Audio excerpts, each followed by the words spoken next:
My name is Herb Nadel. I'm living the American dream. Why do I say that? Because I come from a family where we didn't have much. So the fact that I was able to get an education at LA Trade Tech with almost no money is really remarkable and something for which I'm grateful and very proud. When I was a young kid, my father took me to an architect's house. I was very curious as to what the architect was doing. I thought that houses were built somehow by carpenters. It never occurred to me that there were drawings. And this architect showed me the drawings. And I was terribly inspired.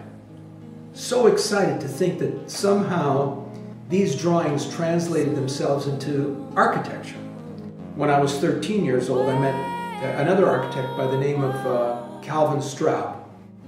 Calvin Straub asked me to do a sketch of the building. I drew the end of that building, and Calvin Straub, who was this very elegant looking gentleman, looked down at me and he said, "Someday you're going to be a great architect." I had a sister that was very ill. She had a brain tumor from the time she was 6 or 7 years of age. My parents were struggling to keep her alive. It caused my father emotional grief. So I was kind of ignored. I barely graduated high school. I went to Santa Monica City College, but again, I failed. I didn't do very well in school, and within one semester I was asked to leave. I then had the presence of mind to join the U.S. Coast Guard. Within a few days of joining the Coast Guard, I experienced incredible anti-Semitism, a form of racism that mostly you only hear about that occurred in Nazi Germany. What they did to me while I was on board that ship for 3 months was unbelievable. When I got out of the Coast Guard, I was a mature adult.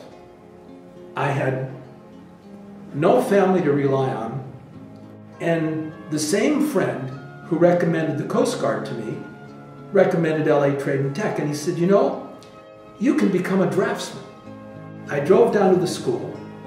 They let me into LA Trade Tech on probation. The teachers really took an interest in the students, not just me, but every one of them. I'm very touched by it. I really am. Can you stop that? My first jobs in architecture were not very glamorous. You know, I was an office boy. I ran blueprints. I picked my boss's shirts up from the laundry, picked up his wife at the airport, took care of his kids. It was my entry into architecture. September of 1968, which is when I got my license. It's right on the wall behind me. And I have to figure out how many years it took, but it seemed interminable. Because as I said earlier, if you wanted to achieve something, you got to put a lot of energy into it.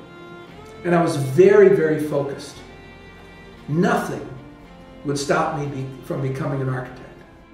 When I look back on my life and my career, it isn't about money. It isn't about awards. It's about the people I've met, the people that have helped me. I look back at the teachers at LA Trade Tech.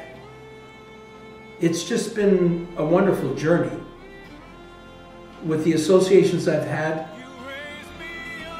and the life I've been able to lead as a result of the inspiration I've gotten from my friends and colleagues. God bless you. Strong when I am on your shore.